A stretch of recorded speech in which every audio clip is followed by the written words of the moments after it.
ভাই লোক রিয়েলমির 15,000 মিলিয়াম পাওয়ারের ব্যাটারি যুক্ত স্মার্টফোন তো আপনারা দেখে ফেলছেন, বাট রিয়েলমির এই ফোন কি দেখেছেন? এবং নাম দিয়েছে কি জানেন? চিল ফ্যান ফোন। চিল ফ্যান ফোন রিয়েলমি এমন ফোন নিয়ে আসছে এবং বলা হচ্ছে এটা ওয়ার্ল্ডের ফার্স্ট এসি যুক্ত স্মার্টফোন। কি একটা কাণ্ড! হ্যাঁ, hello everyone, brand new tech news আপনাদেরকে অনেক অনেক ওয়েলকাম। অনেকদিন পরে ফাইনালি একটা টেক নিউজ নিয়ে আসতে পারছি, কারণ এই মাসটাতে এত বেশি ব্যস্ত ছিলাম টেক নিউজ আর আসা হয়নি। যাই হোক, আশা করছি এখন থেকে কন্টিনিউ পাবেন, মানে প্রতি শনিবারই পাবেন। শুরু করছি তাহলে রিয়েলমি নিউজ দিয়ে। রিয়েলমি তাদের দুইটা ডিভাইস নিয়ে আসছে, দুটোই মূলত কনসেপ্ট ফোন, যার একটা ফোনে আমরা দেখতে পাই 15,000 মিলি অ্যাম্পারের ব্যাটারি রয়েছে, 15,000 mAh-এর ব্যাটারি যুক্ত ডিভাইস। এবং এই ডিভাইসের ওজন কিন্তু অনেক বেশি না, 200 গ্রাম প্লাস অনলি। আবার ফোনের থিকনেস 8.89 মিলিমিটার। দেখুন, এই ফোনটা যখন ওরা রিলিজ করে, রিলিস্টিক না মানে ওরা যখন শোকেস করে, তখন অনেকেই ধারণা করছিল এই ফোনের ওজন এমনও হতে পারে, পকেট ছিঁড়ে যেতে পারে। তো ওইটা মানে একটা বলদামি টাইপের চিন্তাভাবনাই রিয়েলমি সেটা প্রমাণ করে দিছে, কারণ ফোনটা যথেষ্ট পাতলা ওরা রেখেছে। এখনকার দিনের এই সমস্ত ফোন যেখানে 220 গ্রামের আশেপাশে বা এরও বেশি, রিয়েলমির ফোনটা তার চাইতেও নিচেই আছে। এর ব্যাটারির থিকনেস অনলি 6.48 মিলিমিটার এবং এইটা একেবারে 100% সিলিকনের ব্যাটারি, যার ফলে এত অল্প জায়গায় এত বড় ক্যাপাসিটি দেওয়া সম্ভব হয়েছে। ভবিষ্যতে হয়তো এই টেকনোলজিটা আমরা ঘড়িতে পেতে পারি, সেক্ষেত্রে ঘড়ি চার্জ অনেক বেশি থাকবে।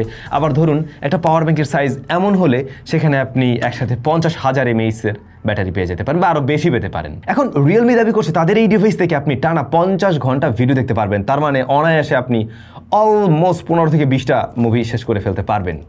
বুঝতে পারছেন ব্যাপারটা? এরপরে 18 ঘন্টা আপনি ভিডিও রেকর্ড করতে পারবেন এই ডিভাইস দিয়ে, 30 ঘন্টার মতো গেমিং করতে পারবেন, যেখানে এখনকার দিনের ম্যাক্সিমাম ডিভাইস নিয়ে আমরা বলি যদি কিনা আপনি টানা গেমিং করতে চান হয়তো 5 থেকে 5.5 ঘন্টার মতো এসডি পাবেন, বাট রিয়েলমির এই ডিভাইস দিয়ে 30 ঘন্টা গেমিং করা যাবে। তবে ব্যাটারির বাইরে এই ডিভাইসে আরও যা থাকছে, মিডিয়াটেক ডাইমেনসিটি 7300, মানে পারফরমেন্স সেকশনে খুব আহামরি কিছু দেয়নি। অন্যদিকে 6.7 ইঞ্চের প্যানেল রয়েছে মূলত এই ফোনটাতে। এই ফোনটা আসলে বাজারে আনেনি ওরা, আনবেও না। গুটি কয়েক ফোন তৈরি করা হয়েছে। আমরা তো শুনলাম, আমি বাংলাদেশের রিয়েলমির সাথে কথা বলছিলাম এই ব্যাপারে, এবং ওরা জানালো 6টার মতো ফোন তৈরি করা হয়েছে অনলি। বাংলাদেশে হয়তোবা আমাদের চ্যানেল থেকে ভিডিও পেতে পারেন, এইটার একটা এক্সপিরিয়েন্স আপনাদের সাথে শেয়ার করতে পারবো, বাট আপনারা এখন পর্যন্ত এটা কেনার মতো সুযোগ পাবেন না। অন্যদিকে রিয়েলমির যে চিল ফ্যান ফোনে ওরা অন্য কাহিনী ঘটাইছে। কয়েকদিন আগে আমরা ওপর একটা ডিভাইস দেখলাম, অলরেডি রিভিউ করেছি, আপনারা হয়তো ভিডিও পেয়েছেন। তো এই ফোনটাতে ওরা 7700 মিলিমিটারের ভিসি সিস্টেম ব্যবহার করেছে, ভ্যাপুর চেম্বার কুলিং সিস্টেম ব্যবহার করেছে, একই সাথে ফ্যান ব্যবহার করেছে একটা, এবং থার্মো ইলেকট্রিক কুলার সিস্টেমও ব্যবহার করছে, যে কারণে ওরা বলছে the world first AC phone. কি একটা ব্যাপার।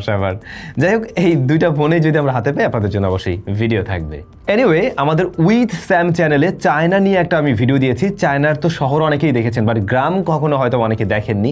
আমার ওই ভিডিওটা দেখলে আই হোপ আপনারা অনেক বেশি এনজয় করবেন। আমার মনে হয় না চোখ সরাতে পারবেন, এত সুন্দর জায়গাগুলো আসলে।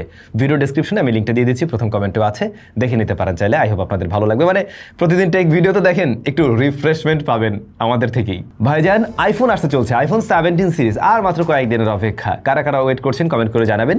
এখন পর্যন্ত আমরা জানি সেপ্টেম্বর মাসের 9 তারিখে অ্যাপল তাদের এই ইভেন্ট করতে যাচ্ছে এবং আইফোন 17 সিরিজ লঞ্চ করতে যাচ্ছে। এই ফোনগুলোর ব্যাপারে আমি অলরেডি আপনাদের সাথে শেয়ার করেছি কি নিয়ে আসবে, নতুন করে আর বলার কিছু নেই। কয়েকটা ব্যাপার নতুন করে বলতে পারি, যেমন আইফোন 17 যে ফোনটা, এটাতে কিন্তু 8GB র্যাম থাকবে, বাট 17 ইয়ার নাকি যেন যেটা পাতলা করে আসবে, ওইটার ক্ষেত্রে আমরা শুনছি 12GB র্যাম, অন্যগুলোর ক্ষেত্রেও 12GB। এখন পর্যন্ত এমনটা শোনা যাচ্ছে আর কি। এবং ম্যাক্সেভের সাপোর্টের ক্ষেত্রেও এবারে নাকি ওয়াটারও বাড়বে বেশ কিছুটা। তাছাড়া বাকি বিষয়বস্তুগুলো তো আগে আলোচনা করছিলাম, ওগুলো নিয়ে আর কথা না বলি তাহলে। বাট আপনারা যদি বলেন আইফোনের একেবারে লেটেস্ট, মানে এখন পর্যন্ত যে সমস্ত লিক রুমার্স রয়েছে একদম লাস্ট মোমেন্টে এসে, সেগুলো নিয়ে একটা ডেডিকেটেড ভিডিও দিতে, তাহলে আমি একটা ডেডিকেটেড ভিডিও দিতে পারি, আপনারা কমেন্ট করে জানাতে পারেন।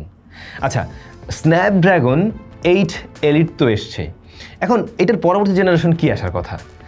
8 এলিট 2 বা এরকম কিছু তো থাকবে, তাই না?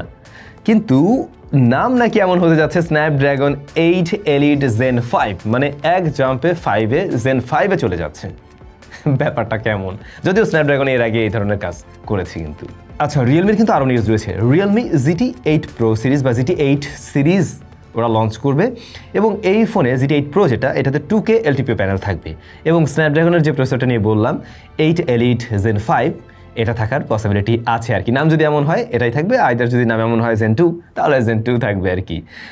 50 মেগাপিক্সেলের মেইন শুটার, 50 মেগাপিক্সেলের আরও একটা শুটার, এটা কি আলট্রা ওয়াইড নাকি টেলিফটো নট শিওর, তবে আরও একটা 200 মেগাপিক্সেলের শুটার থাকছে। এখন এই 200 মেগাপিক্সেল বা 50 মেগাপিক্সেলের মাঝে যেখানে একটা হচ্ছে টেলিফটো, যেখানে 3x পর্যন্ত অপটিক্যাল জুম পাওয়া যাবে, 7500 mAh ব্যাটারি। ছোট ভাই যেটা এর থেকে কম কিছু থাকতে পারে, বাট প্রসেসরের ব্যাপারে বলা হচ্ছে যে সিমিলারিটিস থাকবে আর কি। আপনাদের নিশ্চয়ই খেয়াল থাকার কথা, টেকনো একেবারে স্লিম একটা ডিভাইস তৈরি করছিল, বাংলাদেশেও আছে ফোনটা, বাট এখনও রিলিজ করেনি। কবে নাগাদ রিলিজ করবে আমি জানি না। টেকনোর ফোনটা ছিল টেকনো পোভা স্লিম, যা ইন্ডিয়ার মার্কেটে সেপ্টেম্বরের 4 তারিখে লঞ্চ করতে যাচ্ছে। বাট টেকনোকে আমি জিজ্ঞাসা করছিলাম বাংলাদেশে এই ফোনটা কবে আসবে, ওরা তখন বলছিল এই মাস 2 মতো চলে আসবে। তারপরে কিন্তু 1.5-2 মাস চলে গেছে, এখনও আসেনি। কবে নাগাদ আসবে এখনও আমি শিওর না।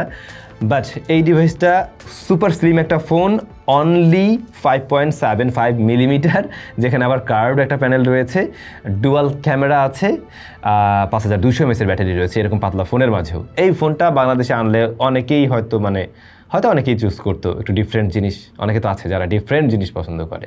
আচ্ছা, স্যামসাং লাভাররা কোথায়? গ্যালাক্সি S25 ফ্যান এডিশন, এই ডিভাইসটার ব্যাপারে মোটামুটি এখন সব কিছুই ক্লিয়ার। যেমন এখানে ফুল এইচডি প্লাস রেজলিউশনের প্যানেল থাকছে, যদিও এখনকার দিনে কিন্তু আমরা মোস্টলি মিড রেঞ্জ প্রাইস পয়েন্টও আমরা 1.5K রেজলিউশন দেখছি, তো ওরা ফুল এইচডি দিয়েই নিয়ে আসছে আর কি।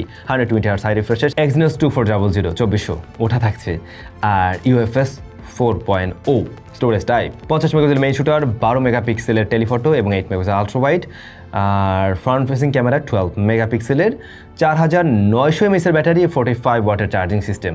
বাই দ্য ওয়ে, আমি বোধহয় একটা ভুল বললাম, 12 মেগাপিক্সেলটা বোধ হয় আলট্রা ওয়াইড, 8 মেগাপিক্সেলটা বোধ হয় টেলিফটো। ভাই এইগুলো তো ছিল সব বাইরের নিউজ টিউজ, কোথায় কি আসছে। বাট দেশের মার্কেটে রেডমি নোট সিরিজটা কিন্তু লঞ্চ করবে এবারে। ওই যে রেডমি নোট 15 সিরিজ, অলরেডি আমাদের চ্যানেলে এটার একটা ফার্স্ট ইমপ্রেশনের ভিডিও আপনারা ঠিকই পেয়েছেন। তবে আমি যতটুকু জেনেছি এই ফোন অফিসিয়ালিও বাংলাদেশে আসবে, সেক্ষেত্রে আমরা প্রো পর্যন্ত তো এক্সপেক্ট করতেই পারি, প্রো প্লাসও আসতে পারে আর কি। এখন দেশের মার্কেটে ওরা কেমন দামে লঞ্চ করে এইটা হলো গিয়ে দেখার বিষয়। দেখুন OnePlus ওরা কিন্তু ওদের এই যে নট সিরিজটা লাস্টলি যেটা লঞ্চ করলো, এইটা কিন্তু বেশ ভালো একটা প্রাইসিংয়ে দিয়েছে। ভালো প্রাইসিং বললাম আমি এই কারণেই, মার্কেটে আনঅফিসিয়াল মার্কেটে যে দাম তার চাইতে অফিসিয়ালটার দাম কম, যে কারণে মানুষজন অফিসিয়ালটাই কিনছে। এখন অফিসিয়াল ফোনগুলো যদি এরকম কিছু করতে পারে তাহলে ভাই কাজের কিছু হয়। দেখার পালা রেডমি আসলে কি করে।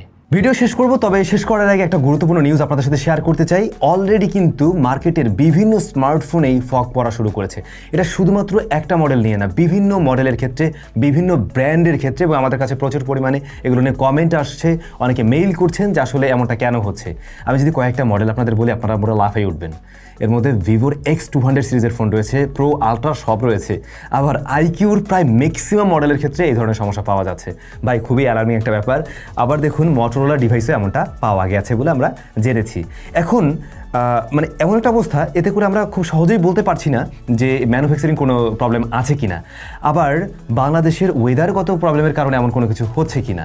সো এটা আমরা ফাইন্ড আউট করার ট্রাই করছি অবশ্যই। বাট এই সমস্যার সমাধান হিসেবে যেটা হতে পারে, আমরা যেটা করে দেখেছিলাম, আমাদের ক্যামেরার যে ওই যে ডিহিউমিডিফায়ার যেটা রয়েছে, যেটার মধ্যে আমরা ক্যামেরা রাখি, ওইখানে কিন্তু হিউমিডিটি ও নিয়ে নেয় আর কি, শুষে নেয়। ওইখানে রাখলে এই জিনিস ঠিক হয়ে যায়, যেহেতু এটা কোনো ধুলা না, এটা একটা বাষ্প জাতীয় একটা বিষয়। সো ওইটার মাধ্যমে এটা ঠিক করা সম্ভব। আরেকটা জিনিস দিয়ে ঠিক করা সম্ভব, আপনি সিলিকনের মধ্যে যদি রাখেন সেক্ষেত্রেও এটা ঠিক করা সম্ভব। সিলিকা জেল দিয়ে যদি রাখেন কোনো একটা বক্সে আটকে, সেক্ষেত্রে সিলিকা জেল প্রচণ্ড পরিমাণে আর্দ্রতা টেনে নিতে পারে, সেটা একটা পসিবিলিটি আছে। আর একটা সিস্টেম একদম বাংলা মেথড, এটা কাজ করলেও করতে পারে, আমি ট্রাই করে দেখিনি। আপনি আপনার সুন্দর ফোনটাকে একটা টিস্যু দিয়ে বা একটা ভালো কাপড় দিয়ে সুন্দর করে পেঁচিয়ে চালের মধ্যে রাখতে পারেন, চালের জারের মধ্যে। চালও কিন্তু আর্দ্রতা শুষে নেয়, সত্যিই নেয়, তো সেই ক্ষেত্রেও কাজ করতে পারে। এভাবেও আপনারা দেখতে পারেন। বাট এটা কেন হচ্ছে, এটা যদি আমরা ফাইন্ড আউট করতে পারি, ডেফিনেটলি আপনাদের সাথে শেয়ার করার ট্রাই করব। সবাই ভালো থাকবেন, অনেক বেশি ভালো।